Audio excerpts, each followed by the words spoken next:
Сәлем, сәлем, балақай.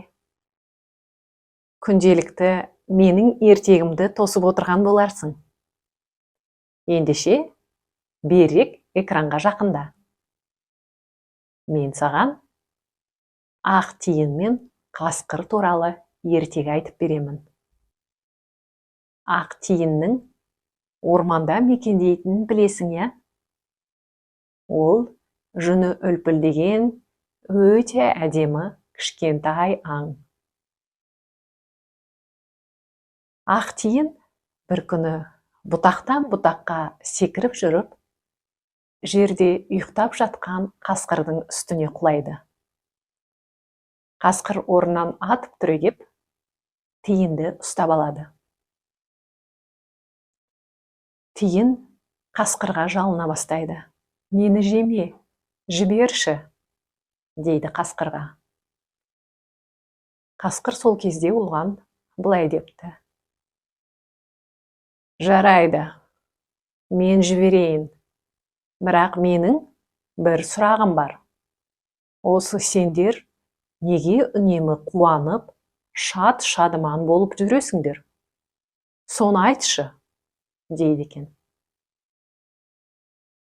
Оған тиін: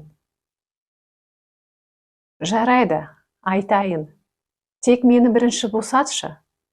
Әйтпесе, жүрегім дірілдеп, қорыққанымнан ештеңе айта алмай тұрмын. Дегеннен соң, қасқыр тиінді босатады. Тиін секіріп ағаштың басына шығып, қасқырға былай дейді: сен, қасқыр, залымсың. Залымдық ішіңді жандырады. Сондықтан да әрқашан қапалы болып жүресің. Ал біз ешкімге зұлымдық ойламаймыз. Сондықтан да біз әрқашан қуанып, шат-шадыман болып жүреміз, деген екен.